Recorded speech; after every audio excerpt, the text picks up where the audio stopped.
செங்கல்பட்டு அருகே சரக்கு வாகனம் விபத்துக்குள்ளாகி கேஸ் சிலிண்டர்கள் சாலையில் விழுந்ததால் பரபரப்பு ஏற்பட்டது. சிங்கபெருமாள் கோவில் அருகே திருச்சி சென்னை தேசிய நெடுஞ்சாலையில் சமையல் எரிவாயு சிலிண்டர் ஏற்றி வந்த சரக்கு வாகனம் டயர் வெடித்து விபத்திற்குள்ளானது. அப்போது வாகனத்தில் இருந்த சிலிண்டர்கள் சாலையில் சிதறி விழுந்தன. நல்வாய்ப்பாக சிலிண்டர்கள் வெடிக்காத நிலையில் சம்பவ இடத்திற்கு விரைந்து சென்ற போலீசார் காயமடைந்த ஓட்டுநரை மருத்துவமனைக்கு அனுப்பி வைத்து சிலிண்டர்களை அப்புறப்படுத்தினர். அப்பகுதியில் சுமார் 1 மணி நேரத்திற்கும் மேலாக கடும் போக்குவரத்து நெரிசல் ஏற்பட்டது.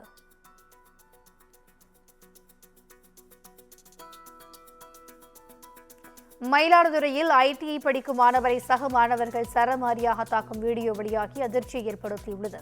வீடியோ காலில் இருந்த நபரிடம் ஐடிஐ மாணவரை மன்னிப்பு கேட்க வைத்துக் கொண்டிருந்த போதே இந்த தாக்குதல் நடத்தப்பட்டது. இத்தொடர்பான வீடியோவில் அடித்தது போதுமா அல்லது இன்னும் அடிக்கவா என அந்த மாணவரை சக மாணவர்கள் கண்மூடித்தனமாக தாக்கினர். இந்த நிலையில் சம்பவம் தொடர்பாக உரிய விசாரணை செய்து நடவடிக்கை எடுப்பதாக மாவட்ட காவல்துறையினர் உறுதியளித்திருக்கின்றனர்.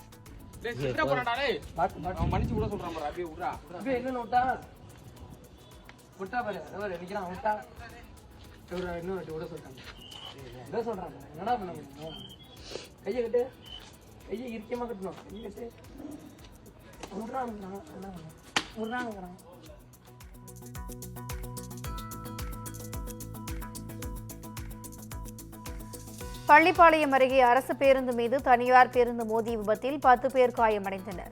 கள்ளக்குறிச்சியில் இருந்து ஈரோடு நோக்கி அரசு பேருந்து ஒன்று சென்று கொண்டிருந்தது. இந்த நிலையில் நாமக்கல் மாவட்டம் எஸ்பிபி காலனி மேம்பாலம் அருகே பேருந்து கட்டுப்பாட்டை இழந்ததை அடுத்து ஓட்டுநர் பிரேக் போட்டதில் சாலையின் குறுக்கே பேருந்து திரும்பி நின்றது. அப்போது அவ்வழியாக வந்த தனியார் பேருந்தும் கட்டுப்பாட்டை இழந்து அரசு பேருந்தின் மீது மோதி விபத்துக்குள்ளானது. இதில் அரசு பேருந்தில் இருந்த 10 பயணிகள் காயமடைந்த நிலையில் அவர்களை போலீசார் மீட்டு மருத்துவமனைக்கு அனுப்பி வைத்தனர்.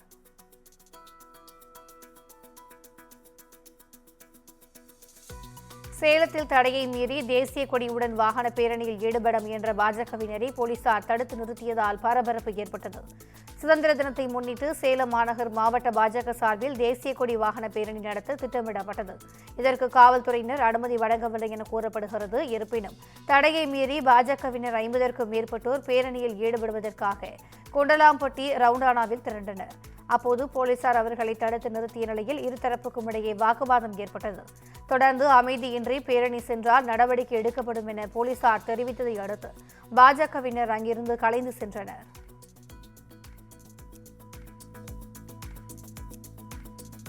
கோவையில் தங்கையை மிரட்டி பாலியல் வன்கொடுமை செய்த அண்ணனை போலீசார் கைது செய்தனர்.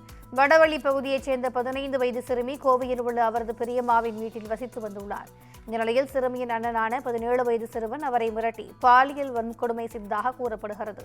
இதனால் கருவுற்ற சிறுமியை தனியார் மருத்துவமனைக்கு அழைத்து சென்று கருக்கலைப்பு செய்ததாகவும் தெரிகிறது. தொடர்ந்து சிறுமிக்கு உடல்நலக்குறைவு ஏற்பட்ட நிலையில் அவரது தந்தை விசாரித்ததில் பாலியல் வன்கொடுமை செய்யப்பட்டது தெரிய வந்தது. இதனையடுத்து புகாரின் பேரில் சிறுவனை ஆர்எஸ்புரம் அனைத்து மகளிர் காவல் நிலைய போலீசார் கைது செய்தனர்.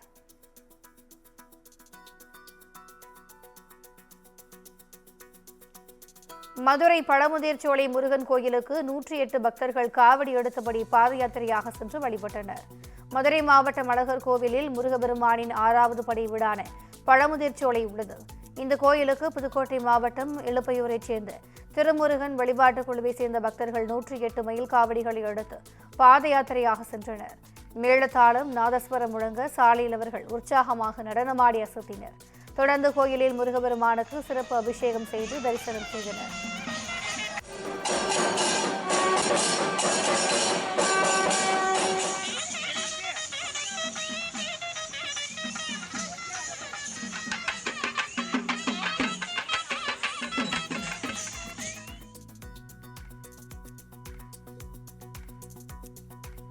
கள்ளக்குறிச்சி அருகே நடைபெற்ற ஊத்துக்காட்டு மாரியம்மன் கோயில் தேர் திருவிழாவில் திரளான பக்தர்கள் பங்கேற்று தேரெழுத்து வழிபாடு செய்தனர்.